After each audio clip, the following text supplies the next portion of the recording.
Donc voilà comment ça se passe pour voter en Californie.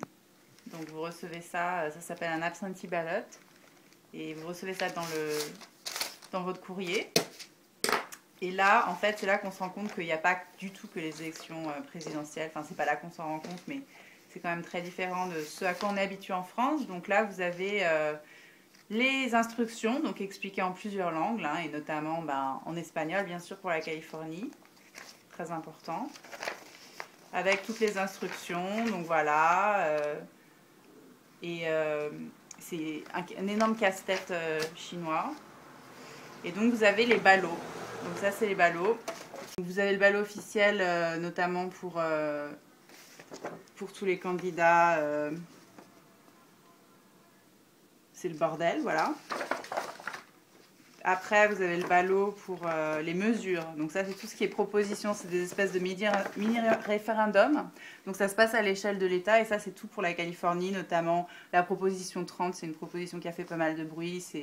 En fait, les écoles sont très menacées en Californie. Les budgets sont toujours diminués pour les écoles. Donc là, il faut voter oui en faveur, si on veut voter en faveur des écoles, notamment, par exemple. Donc en fait, c'est vraiment très dur parce qu'il faut vraiment faire ses devoirs, quoi. C'est vraiment, il faut étudier toutes les propositions pour faire un vote, un peu, un minimum informé. Celle-là, c'est celle de... c'est pas la plus importante. C'est celle de la ville, donc de la ville de San Francisco. Donc ça, c'est vraiment très local. Hein. Ça, c'est vraiment le truc, si t'as pas vraiment hyper bien suivi à une échelle super locale, t'es largué, quoi. Et là, attention, la plus importante. Voilà, donc là, échelle fédérale.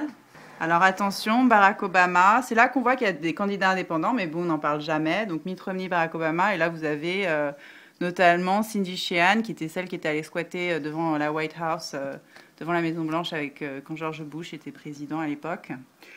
Et là, il y a les sénatrices. En Californie, on a souvent des femmes, ça fait plaisir.